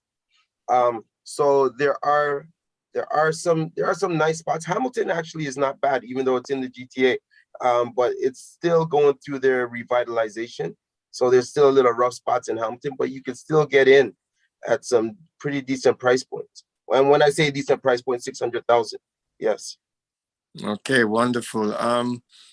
How important is both of you feel, and I'm going to open up the line just now for Q&A as we come into a close, but how important do you feel it is for some of us on the activism side to keep on pushing the banks, pushing the governments, and I'm still hearing my brother, Hutchinson saying, we need to do for self, but we need to do both. Our strategy is self-reliance and erase and eliminate anti-Black racism. Because if we are doing self-reliance, and the people them come mash it down anyway. So I know I can't let white supremacy, racism, capitalism, and patriarchy exist, right? So my battle is, but I want to speak to you gentlemen about the part about pushing the system, because don't you think a lot of those policies that was developed years ago around credit rating, they look neutral. And I know nothing is neutral, by the way. I'm biased. I see everything through a black lens. I'm not even objective. I'm never gonna pretend. I see everything through a black lens, a black eye. It looks like it's neutral, Mr. Carter and Marlando, but just to see how Africans been in a banking while black, driving while black, going to the hospital while black. After a while, people start to wipe off the black off of themselves, right? Yeah. Out of their mind and off their skin. So I want to hear you guys, if you think we should push the government, push the banks to eliminate some of those things, and any of those things you think is prejudicial to Black people, to Africans living in Canada. 100% agree that we need to do that. And just to kind of touch on what that brother said earlier about do for self. Yes, I agree with him to some extent that we need to do for self, but guess what? We still need help in order to do for self. Everybody else has gotten help. The Chinese, the Indians, everybody else is getting help. So we have to ask for help, right? It doesn't make us any less of a race than anybody else. And in fact, we are old because we've been robbed for hundreds of years. It's just saying, invest some of the money that you stole from my people over 400 years into me, right? I'm not asking for anything. If you've been stealing from me for 400 years and I say, you know what, give me $1,000, let me build something with that. That's not me asking for anything. All right, so hold it there. I'm going to go to Mr. Carter, and then Hutchinson want to come back in because now the debate can start. So let's go to Carter, and then when Carter is done, we can go bring Mr. Hutchinson back because he wants to address Mr. Bailey. So I think one of the most important pieces is to have people from our community sitting at the table where the decisions are being made. Yeah. If we don't have anybody sitting at the table where these decisions are made, then decisions are going to be made for us, but not by us. Right. So the question is, how do we get our community to be sitting at these tables where these decisions are made? That is something that the politicians need to mandate. You cannot have a party where you don't have a certain number of representation in that party that looks like us. That means we don't have a voice in that party. We need people So until in those changes happen, we're gonna be basically moving around in a circle. So I think we need to have a seat at the table. So so all on Mr. Hutchins, I'm gonna bring in just, but I want to say that something happened in the NDP. So I'm gonna say something, right? Because I'm very pragmatic. So I was gonna vote for the NDP and I was gonna make a donation, right? Because they have a black caucus, right? Not that I believe in politics, but the fact that they have a black caucus, I said, good, at least, because I like some of them. I like Professor May and a few other people that they're doing work. So Kevin Yard is in Brampton, right? So I was going to make a contribution to his campaign. I went on their NDP, they had an event. I went there, they were talking about jobs and everything. But it was more like a political kind of situation. But anyways, weeks later, I see that Kevin Yard, who's an incumbent, got knocked out by somebody who perpetrated high crime of politics. The gentleman decided that he wanted to challenge an incumbent. Kevin just came out in the newspaper today, I'm reading, he didn't even know that he was going to be challenged as the representative in his neighborhood. And by the time he found out, he could not go and get any new members. So what I've decided to do, and I'm sure Carifika will love this when I bring him on, I'm going to register the Ubuntu Freedom Party. I'm going to hold the name this year, and next year I'm going to register it. And it's an Afrocentric party that we don't mind indigenous people to come by and Africans who are Pan-Africanists and freedom-loving people to come by. The aim of that party is to eliminate white supremacy, racism, capitalism out of politics and all other areas of business. But it is funny. So the gentleman, Kevin, who is very polite gentleman, he's saying now he's going to just be an independent. They only have 5 people in the caucus. The leader, I don't remember her name, the leader of the NDP said that, unfortunately, that's the policy. She had nothing to do with it. But I know for a fact that if I'm the leader of a party, you're not allowed to replace an incumbent, and the leader would have the power. So I just want everybody to know that the New Democrat Party lost my vote and lost my money. And they won't get it back for a while. So I just want to know, open it up to Carifika, because I'm going to have a Pan-African party. And if Carifika Hutchinson don't vote for me and him, come on, put on your thing, Mr. Hutchins. Come back into the phrase. Now we could spar. Okay, so before we get to that, I just saw that on Facebook about Kevin Yardy. I was just somewhat reading it. I do understand. That's very interesting. So with that, depending on what it is, I wouldn't mind. I would hear it out because obviously, and like you said, politics is very much so in Canada, but politics is part of white supremacy. And what we still don't understand is that we're in their politics by, the things I'm listening to. Like I said, I'm not in disagreement. I'm going to go in order. Marlando mentioned that we need, some of the money should be owed to us. Marlando, like I said, the heart's in the right place, and it's not for me fully to say. I can only say my opinion. And I'll be very honest. we'll never see that money, and we'll never see it in this lifetime. And we'll never, as long as it's white supremacy, you'll never see money coming to your community. And I think, and I hope, or I think Mr. Sankofa knows, as because I'm a deep history researcher, there's a reason why they enslaved you, and there's a reason why you're the only one that really got enslaved. Because remember, if you created governments, you created money, you created them, you create everybody.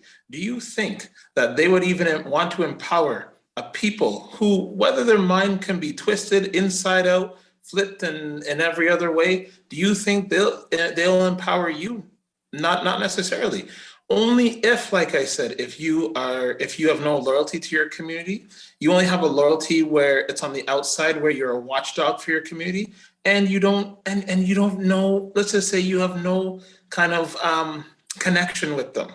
A lot of the organizations that they always ask for, or they suddenly just build and they just come out of nowhere, which is the part and parcel of the government, is because they know that their loyalty is with the government, but the government doesn't trust them. Under white supremacy, they don't trust you. They only use you for their intentions. I'm not saying that they won't give you money, but like I said, it'll be under a controlled environment. It's not something that, you know, I'm not saying that we shouldn't do, we should try, and we should always look for those things. But like Dr. Neely Fuller said, remember, you're always a prisoner of war when you're under the system of white supremacy. You will never be thinking that you can reach there. But that's why I always say self-sufficiency is the key to everything. And it's not saying that what I'm saying is true, but let's look at, like I said, 40 years so far. How far have we gotten? My father's been doing this for almost 40 years. And he's tried to get the community together. The same conversations have been squared and put in place, but now I'm talking about it, and I'm his son. I'm 41 years old. So that's telling you how far we've gotten to the same conversation, the same place. And to me, I'll be honest, it's no problem asking for the government, but that asking is turning to begging, because I notice we don't make money in those organizations. In Krifika, we talk about building. We're building an online shopping, we're building an online service marketplace, being self-sufficient. Whether we have to start from scratch, we're not looking to beg the government. If they give grants, if they give these little things, we'll take them. But at the same time, if you're gonna ask for these millions of dollars, go ask the other organizations that are getting sued right now, that they can't tell you where the money is. And that's always been a problem with our community. We cannot ever be accountable for the money. And even when we do get money, then they turn around and say, well, see, I can't trust these people, but they'll still keep giving the same organizations that same money. So the next thing, the seat at the table. Again, a controlled system. When you're dealing for my brother Jerome, and you're right, like I said, everything everyone's saying is right. But I've talked to a lot of these politicians, and I'm in talk with the politicians I'm not gonna say who, not yet. The seat at the table, I agree. But again, a controlled environment, just like the money, they'll put you at the table as long as you agree with their mandate. Like Brother Sankofa said, when you think African, when you be like African, like I follow things like Dr. Khalid Muhammad. I like, obviously we have the ancestors, John Henry Clark and whoever, but these are the ancestors I follow and the thinking. But if I had that thinking at that table, I'm a threat to them. So the problem is that they need conditioned Negroes to sit at the table to keep asking and begging for things. It's not saying demanding. And the support of the people is that's the disconnection we have. We're not, sometimes we're not talking constructive, not like this, but where we can put things in a framework. We're just talking about getting money, but yet we're not even organized. I'm not, like, I can say that in Krifika, we have over 250 members, 250 working board members and everyone all across the world. We have our problems. But my first thing I said is forget the events, let's start on infrastructure. If we can't do infrastructure, no matter how many events we put on, it doesn't mean anything. Because one person, 2 people, 5 people are gonna end up taking all that work, and then the other people are gonna be sitting. We remove those people. So that's the problem. Those are the things that can see the problem later on. And having a seat at the table, that's still up in the air, because anytime you try to have a seat, it's the same organizations over and over going to do the same thing, sitting at the table for you, don't have any connection with the community, but they'll talk on behalf of your community to get $350 million or so on, so forth. Brother Hutchinson, you have now instituted yourself in the panel. So now, so I'm going to treat you as a panelist. Okay. So, Mr. Hutchinson, history is our teacher. So let's talk about Black Wall Street. I call it Little Africa. They couldn't go across the road. They used the church as a collective place to practice more than Jesus. They built. An African young man went downtown. Apparently, you can't look at Caucasian females. We call them white people misnomer because nobody's white. They say he did something, but as Africans, if we look sideways, they say we do something. They went to lynch him. Some grown African like yourself went down and said, not over our dead body. You're not going to take this African youth. Because we're men. We want to be treated as men. We're not going to let you take this African youth. Hutchinson, tell me what they did to Black Wall Street. They burned it. They destroyed it. There's tons of them. They made into ponds. They didn't just burn it. They bombed it. They made it. No, sorry? They bombed it. They bombed it, burned it, turned it into ponds, turned to any of the national parks that you see, Seneca down in New York. There was an African thing and down here too, Africaville, they're slowly wiping it out to remove it. Because economically, they're go ahead. But that was self-reliance. Okay. So this is what I'm saying. So as Africans, we have to be strategic, right? So first, we have to eliminate white supremacy. Part of it is you have to burn down the systems.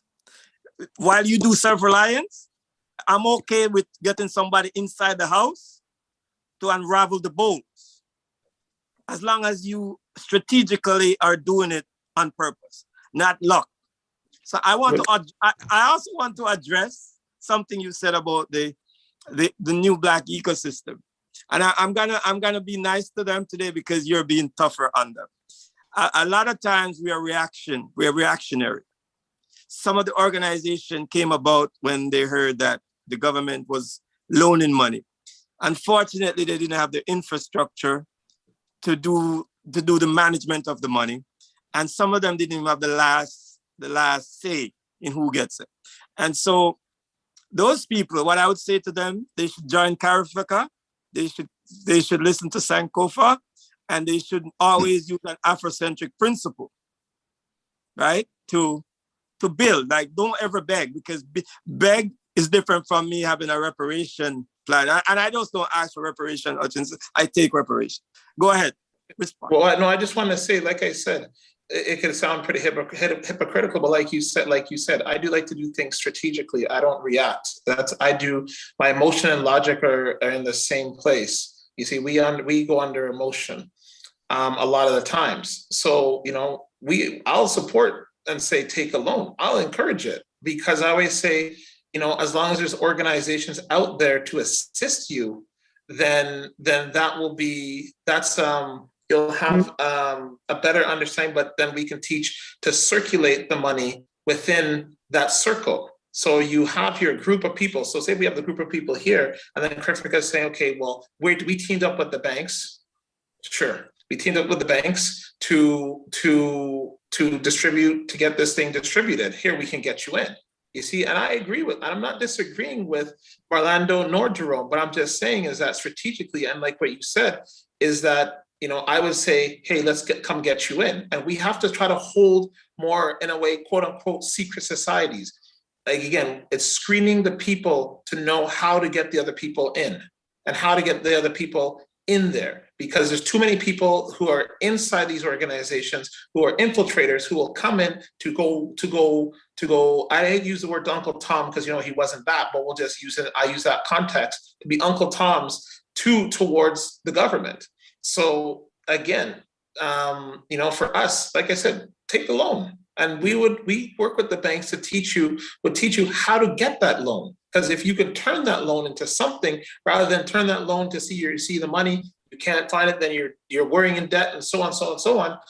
You know, that's been the problem. We have a lot of these organizations out there that take on these things, and then yet they don't really give you the proper financial strategy to save your money or know how to utilize your money. And like you said, in an Afrocentric way. We cannot keep thinking the Eurocentric way, which a lot of us still think that. We're thinking still the Eurocentric way. Some of us have been in Africa. I've traveled to Africa. We'll say I've traveled to Africa. I've seen there's no difference of how some parts in Africa are. Some people are begging. Some people do the same thing. Some people think because you're from the West that you have all this money. But then I always look at I was thinking, I said to people, why don't we invest into Africa? There's so much things there that is cheaper. You can invest into cooperative homes, or you can invest into homes, flip it and buy the land. Some land is $2,000 and you can get, I think it's by 20 by 20. I have a lot of people that I connected down there. Yes. And internationally, you can build your communities and build up something that is your home base. Because like everyone said, the Chinese get up these things, but the Chinese have their home base in China. Our home base is what? Canada and the United States, because we don't worry about Africa. And like Brother Malcolm says, our mind is still left in Africa. We still want to operate under the Eurocentric scope, asking them for money. And I'm not here to offend anyone, but that's just the honest truth. Everyone looks at their home base first before they look at attacking the system that's not theirs. Because we're going basically on a suicide mission, attacking a system that we have no backing of, and we have nothing behind us. Wait a minute. Hutchinson, I can't let you diss the ancestors. Go ahead. When Africans were on the plantation enslaved, I'm sure some people in the house said, boy, this now got done. But we can't think every blow. The fact that even when I go work for inside the educational space, every time I look on the people and say, who you talking to? And I work with the children and I put them in a room and I said, this is your roots. These are blows. So we still have to take the blows. We still have to, and still have the hope that if it's not in our lifetime, it's in the next lifetime. Because we have done this already, Haiti. These were Africans with Bookman, the amalgamated Africans, and Cecile Fatima met up in Boaikaima, and they had a prayer, Ogun, and they said, the white man God is not our God, it's our enemy. And they overstood, and they started the revolution. So, but if we did look on it, we asked about, the French, them have all of the gun, the British. But wait, I gotta stop myself just because I say Carter up, so Carter want to rebut, Marlando want to rebut, and then we have to open it up so more people can enter the conversation before we exit. So Carter, what you have to say back to Mr. Hutchinson, our brother? Well, to be honest with you, I could see where he's coming from in terms of, the system wasn't created for you. So even if you have a seat at the table in that same system, you are still going to be ostracized in that system. And I understand that, and I get it, right? But at the end of the day, yes, there has to be some form of infiltration into the system because we are living in the system, right? And until the system is totally annihilated, we are going to continue to live in the system. So I would rather have somebody that has infiltrated that can speak on behalf of myself than have nobody, and then have somebody else just guess, right? It's almost like I'm originally from Rexdale, and I could speak on behalf of the Rexdale youth because I was once one of them. So if we have nobody from Rexdale speaking on behalf of our Rexdale youth, then how are you going to be able to advocate for them? Yeah. Right? And somebody's just going to go off of what they think is the truth, but not necessarily what is the truth, right? So I definitely understand, though, but it is a system that is not created by us, but we still have to live within it. So how do we navigate? And what is the solution? It's not an easy answer. But the reason I was looking, there was somebody in the chat, I think his name is Michael. He had posed a question about he wanted some tangible things about some kind of down payment or start to get into real estate. And Sankofa, I'm sure you're going to share our information, and then we can have a conversation directly to Michael if he wants to get that information out. Okay. So honestly, because I have the reclaimer, we have to put in our information in the chat, and then if they call me and didn't get it from the chatter box, then I will give it to them down the road. But for now, please drop it in. We have Sister Farah and Barry as one. You could unmutify yourself, Sister Farah and Barry. Thanks, everyone. I have a two-part question. So I was wondering, is a strategy of buying a home that is run down, could that be a good strategy in the sense that there would be less competition for that home? But if that is a good strategy, then the second part of the question is, where would I get the money for the renovation? Or how could I get the money for the renovation? Okay, guys, go ahead. Well, I could talk about the first part of the question in terms of, does it make sense to buy a rundown home? If you could get it undervalued, and if you can actually revitalize that home to bring it back up to speed and to actually you should be able to make 50 cents on every dollar that you invest. So if you invest $1, you should be able to make $1.50, right? So definitely it is financially good for you to do something like that. However, and maybe Marlando could talk about the financing, because if you purchase a property that is in need of renovations, there are some products that you can access to do that, depending on the lenders. Marlando? Yeah, so there's actually a mortgage product. It's called Purchase Plus Improvement. But the main thing is, like Jerome said, you have to get the property at a discount. If you're paying full market rent, it's gonna be a difficult task trying to get you that extra money for renovations.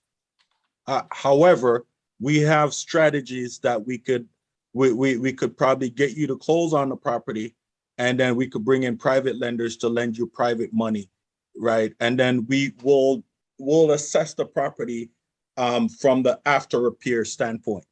For example, you purchase the property for $500,000, right? And we do an after repair value, and we see that maybe you could sell it for $600,000, right? Maybe we could get you $100,000 if that's how much you need for the rentals, and then we could now turn around and list it with Jerome, have him sell it for $600,000, and then you get the spread minus his broker fees and his realtor fees and all that. So that's how you make money doing that. Okay, but you mentioned private lenders. What's the benefit of dealing with them rather than the bank for the money? Well, first of all, the bank won't give you money for renovations, number one, whether you get the property at a discount or not, right? So private lenders are people like myself, Jerome, Sankofa, or brother Karifa. Sorry, I forgot his name. For example, we have money and we're looking to turn a profit. If you bring us a deal and we see that we could, make some money, then we'll partner up with you. We'll say, okay, you know what? You're going to sell this property for $600,000. I'm going to lend you $100,000. I'm going to want 20% on top of my money, right? And, private lenders are doing that all day long, but you have to show experience. You have to show, that workability that you could get the job done and execute and get them their money back. Because at the end of the day, what private lenders care about, they don't just care about a return on their investment. They care more about the return off their investment. So if you could prove, because it's not something where you're just gonna run out and buy a house and somebody's just gonna say, here, take the money. It doesn't work like that. They want to check you out. But in order to get that done, so there's two ways we could do it. We could get you that mortgage purchase plus improvement, or if that doesn't work, depending on the price point that you purchase the property at, then we will have to find different strategies around that. Okay. And I see you're talking about flipping the home, but I was more thinking about like owning the home. So meaning like, let's say buying a detached home and then, you know, with the mortgage of like 30 some years or whatever, and then, but doing some renovations to it the moment that I purchase it. Oh, okay. Well, I think that's also another very good strategy in terms of generational wealth and building down the road. It's funny because I was just looking at a presentation that I have. It's called The Millionaire Next Door. And that's basically what the concept is basically buying a property, living in the property or keeping it for a few years, refinancing, taking equity out of that property, rent out that property, and repeat it again, and do the same thing for another 5 years. And if you do that 3 times in 15 years, then you'll have $1 million worth of assets. So that's right along the lines of the same kind of formula. You get in, you renovate it, you bring it up to speed, you get the banks to appraise it, you get the higher value, and then you take your equity out and do it again. Mm. And Yeah. that question kind of takes us back to the rent to own conversation that we had earlier, right? That's also another good strategy where, you know, so typically rent to own, they require a 3 to 5% down payment, right? So how rent to own works, an investor is going to come in and purchase the property on your behalf. So let's say the investor buys the property, you find a property you like, you get to choose the property, and you have the purchase price for the investor is going to be $500,000. They're going to want anywhere from 3 to 5% down payment from you. So it depends on your credit, right? In some cases, they'll probably even ask for more. So let's keep it typical, 3 to 5%. You put that 3 to 5% down, so that's going to cost you about $25,000. You get into that property, you're going to sign a contract for, let's say, 3 to 5 years. So how the investor make their money is they're gonna guesstimate that the property is going to go up in value over time at a certain percentage. So let's use simple numbers here. Let's say the investor feels like that property is going to be worth, you know, real estate, 700,000, you know, 2-3 years from now. They're going to say, you know what, Farah, I'm going to sell you this property at the end of the term for say 550, right? So he's making that spread between the 500 and the 550. That's money that goes into his pocket. So you're going to be paying 2 parts, right? So you're going to pay enough to cover that investor's mortgage, plus there's going to be a forced savings portion that you're going to pay on top of that. So this kind of goes back to what Jerome was saying, that you end up paying more, but people look at it as paying more, but you're not really paying more. You're basically leveraging the property, right? And the equity that you're going to build in, right? So let's say 3 years from now, the property is worth 700. So typically you would be paying rent for 2,500, for example, at an apartment somewhere. So with the rent to own, you might be paying 3,500 a month, right? But then you're buying the equity that's coming along with the property over the period of time, right? So when it's time to close now, the company that I work with, we help you to build your credit and maintain your credit over the period of time. So when it's time for you to execute and now get the mortgage in your name, get the property in your name, so you'll be ready to go pretty much. Yeah. That's a good way to get into the market. So you have the spread between 550 to 700 plus the down payment that you put in, right? So remember I said you're paying 2 portions. You're paying a certain amount that, you know, that's going to give the investor monthly income, plus the forced savings portion. That's going to add up to a certain amount. So all that money is going to be saved up over the period of time. So that now becomes your down payment. Wow. Okay. So since what we suggest is, Farah, you know, please reach out and you guys communicate, but always do your due diligence. Is there anyone else? We're going to open it up the space and see if there, because I see Michael, the name Michael was always talking in the chat. We're going to open up the space for some new people to enter before we exit and let these people wrap up. Is there anyone else that haven't come on yet? Please put on your camera or keep it off, do whatever, or just come in, jump in here. You know, we never had these two gentlemen together before. Then a third came in on his own. Yuri came in and just said, oh, I'm part of this session today, right? And because he's African, you know, we just have to allow the space to be fluid. So I don't see anybody else. I'm going to take a look. Alethea is on here. Brother Blair is here. Camelot is here. Lorraine is here. Melissa is here, but she probably somewhere else. And my sister Sensa is here. So I'm giving everybody a good 3.5 nanoseconds. Beautiful. So now we're going to wrap it up now. So Brother Carter, Brother Marlando, I was browsing. I don't sleep because it's hard to sleep when liberation is at foot. So I woke up to an email from a company named Utsi. Now, I remember something back ago when I signed up. And the reason why I signed up is this was a young African brother coming up with financial solutions. He actually went on the Jargon Den. And when he finished talking, the white people on there said, well, this no look like a proper markup for me evaluation. Then West All, the black man on there, him said, but me remember when I got the bank, man, I couldn't get a loan. I have to do a payday loan, 300%. So the black man said, what? And so I begin to listen to the person because I'm going to go join his bank. So he sent me the email. And he's also doing affiliates with it.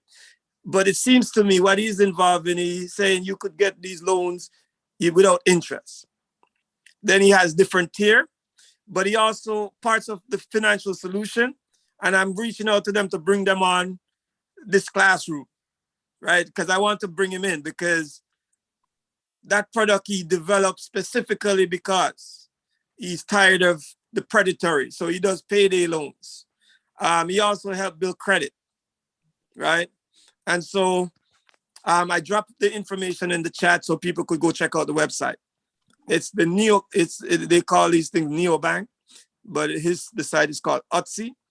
I'm gonna bring him on because, you know, when I find bright young people, you know, leaving the university and decide he wants to get into a community business. So that's powerful. So grab that, people. And these are the different instruments that our community can use, Mr. Carter, to build credit. You know, stuff that's not predatory, but helps them. I just hope that, yeah, and I just hope that he develop enough income streams, you know, to be viable. So that's all I wish him, but I'll definitely participate in that young person company. So I'm gonna go around the room now, and if you guys could just, you have the stage, 1 to 2 minutes to inspire, provoke, motivate, generational wealth, real estate, and the state of real estate. So, and then we'll also come, you know what, let's start with Brother Yuri Hutchinson. Brother Yuri, let's start with you since you entered last. So we're gonna start with you first. So it's just the last things that's being said. Yeah, so the space is here now to talk about generational wealth and whatever. This is the place, you know, you say what you must say. Okay. Well, I just want to thank everyone for coming in on the short time that I've been here. And thank you to our brothers Marlando and and Jerome. I believe that the hearts are in the right place. I believe they also, like what they said, that they're here to help our people. And I always encourage, and I want to reach out to them to see what can be done, and what we can do together. My opinion, my whole take on the whole thing is take this discussion as always a positive, and try to use it as constructive value towards yourself and towards the movement of what the organization you belong to or not. I always feel it's important that self-sufficiency. So even if you're working at a job or you're trying to save or get a house, it's important that you have to strategize, but look to the specialists such as Jerome and Marlando for that assistance. But I always strive and say, try to always look for self-sufficiency. That is always the key for me. And aside from that is knowing your history. You know your history, then you'll understand how the system works and how the economics behind it, and it can also help you get a house. It may sound off, but knowing history is very, very deep to know where you can even get a house. Trust me on that. So that's all I have to say. Thank you.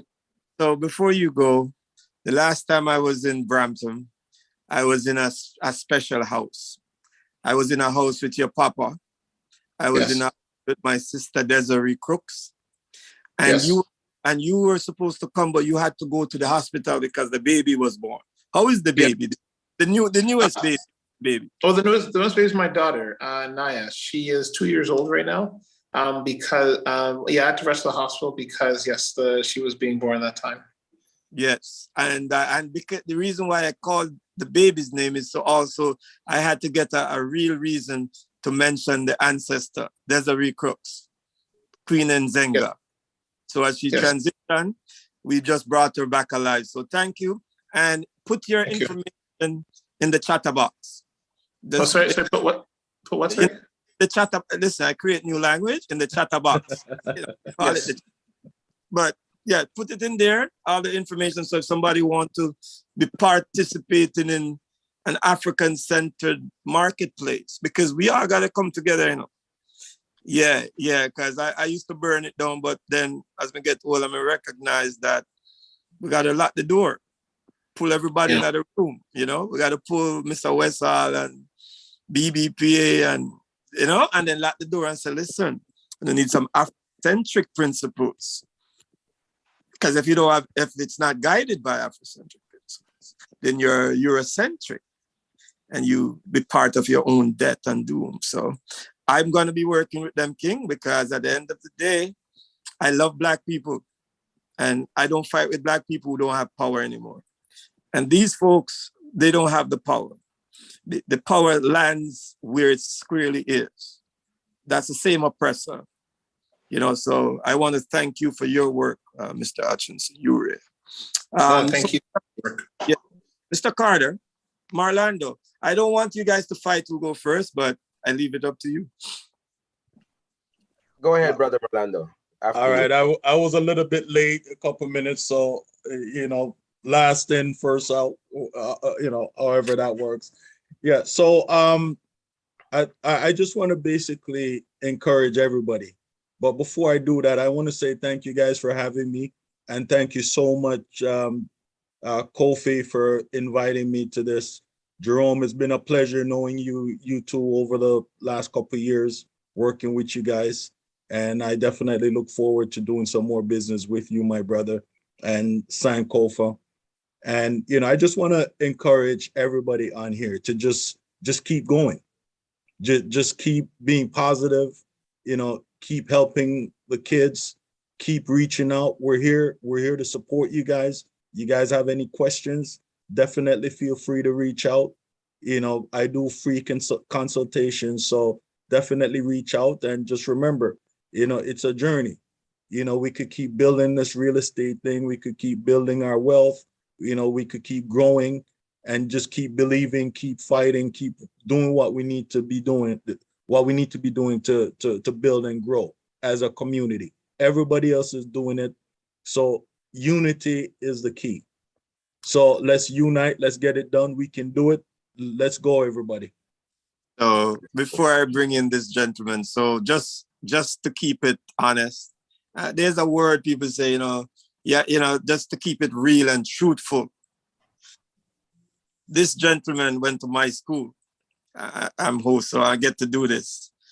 He went to my school, which is North Albion Naki. So now you can go now, because I know what you're gonna try to do. Go ahead. Brother Sankofa, I want to echo what Marlando had just said. Thank you for inviting me to have a conversation on this panel. And even Brother Yuri, this is the first time meeting you, and I look forward to having a great conversation with you, because just by your presence today, seems like you're doing some very good things. So I look forward to connecting with you and to see how we could work together for sure. For me, and yes, Brother Sankofa and I did go to the same high school. And you say your high school, but I say my high school because I was there before you, right? So I'll take credit for that. But on a serious note, Brother Sankofa, I appreciate the work that you do for the community. You are a pillar for building up our community, and I appreciate you. So thank you. For me, in terms of real estate was my first opportunity to really see real money. And so for our community, I think it's very important to get in where you can get in, right? My first purchase of a property was a condo, 65,000 in 1996, where nobody wanted to live, right? And I think our community needs to realize, you know what? Doesn't matter. Doesn't have to be a mansion. Doesn't have to be a townhouse. Just could be a 1-bedroom condo. Just get in, right? And as long as you get in, you will begin to grow, and you'll see your seeds plant, and you'll see your fruits start to be ripen, and you can pick and you can grow. And I think that's something for our community that we need to really hold true to ourselves. That, just get in where you can get in, and invest in real estate, because that is our financial future. That is our ticket to financial freedom. Thank you. So as we go, as I said, I always leave the 5 seconds for those who never spoke, because this is a reasoning, this is a grounding.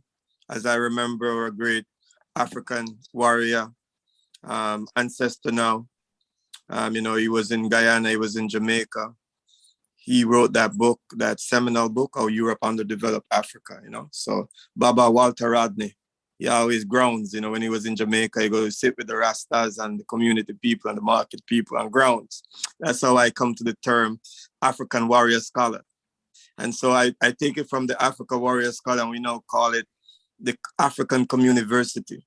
So I want to thank Brother Sean from CANCC. I want to thank all of the folks here, Brother Blair X, Brother Jerome, Brother Marlando, Sister Alethea, Camelot, Brother Yuri Hutchinson, Sister Farah, Brother Barry, and the baby, that baby who's always giving me that screw face, Sister Melissa, Reina Kai, and Sister Sensa. Sister Reina Kai is a celebrated artist. Unfortunately, she couldn't join us today because she was gonna sing and do some work, but she had to participate in the transitioning of a person. So the next session will be Sunday, May the 29th at 4 p.m. to 6 p.m. And we hope to speak with somebody from the Black North Initiative, probably Habitat, to drill down on what's happening. How can our community participate in that situation? I'm hoping to speak with somebody around co-ownership model from the Key Real Estate Group. They're doing co-ownership. I'm open to also get somebody from the Toronto Cooperative Housing Place to discuss land trust and what does that mean. And then I will probably have a real estate person. As you see, the strategy here all the time is to bring people who discuss, if you have the money and you want to go in, then we bring different instruments to the market and different financial. And if I also get the young person who started that company, then I'll bring him in too. It's a space, it's not for African people only, but the information is for African people mostly.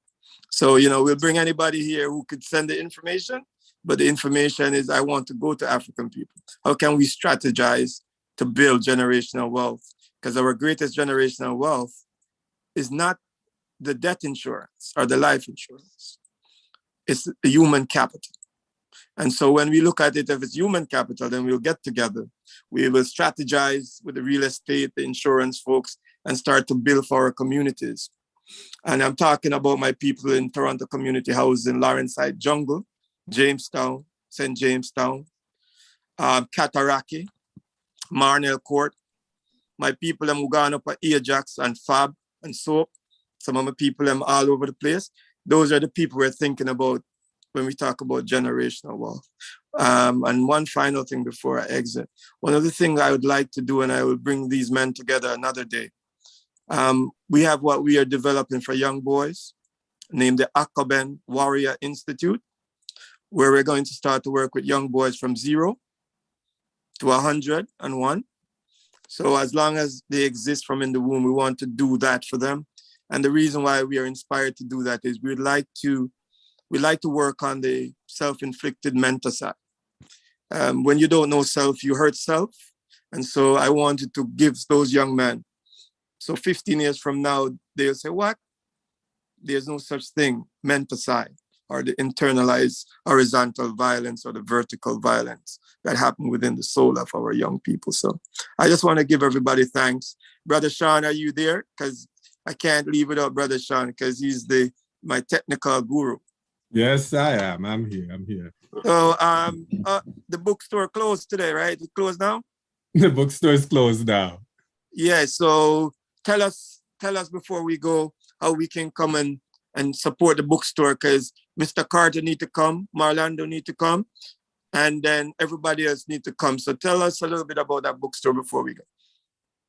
Well, it's the bookstore is an African-centered bookstore, which means most of the books that's here is written by African people about African subjects. You know, Marlando spoke about a lot of changing the mindset. There's a lot of books here that's psychology and dealing with that mindset and dealing with some of the interruptions that we've gone through in history and the psychological effects of those interruptions, right?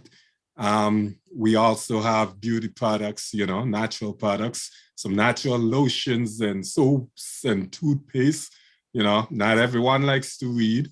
I would love everyone to read, but I know not everyone loves to. So there's a variety of things, but you can check us out online. You can check us out at knowledgebookstore.com. If you want to visit us, which is the best thing to do, it's at 177 Queen Street West, and that's in Brampton, downtown Brampton. You can give us a call for any information, questions, anything at 905-459-9875. Or you can email at sales, S-A-L-E-S, at knowledgebookstore.com. I just want to tell the people them named Farah, who gone far, and Barry, from Barry, that you still ship books, because I haven't seen them in so long. Like this Zoom call is an amazing situation. Look at the baby alive. Look there. I never see that. I think I saw them a few months back. Okay. I've seen them a few times. I think Barry came the last time by himself. Yeah. Barry left. Barry. They've ordered online and come and pick up. All right. So I forgive him. All right. Good. They were gonna get in some deep trouble, man. So thank you, Brother Sean. The next time me and you gonna come back is on when? And for the Knowledge Spotlight. Is that May the 13th? I'm trying to get the date here. Is that second Saturday? Yeah, it's the second Saturday. I think it's like May the 13th, I think. Yeah. So the second Saturday in May, we're going to be interviewing Brother OG. Molumu, Brother OG, he has a seminal book out. It's called we call it the I Am Brother OG. OG. Chronicling from Richmond to Accra and back to Canada. So we hope you will join us. We will be also speaking with Melo Ayo, the author. and we'll be doing it from 3 p.m. and we'll go towards 5 p.m. or whenever the ancestors say done. As you know by now, I work with ancestors, right? So now the ancestors say, Sankofa, hey, it is time to go. So I love you, family, Farah Barrett and baby. I love you, everybody, Carifika, everybody, Sensa, love you all. Now have a beautiful day, everybody, and enjoy the rest of the day. Thank you. Thank you. Thank you. Give thanks, brother. Everybody. All right, thank you. All right, good. Goodbye.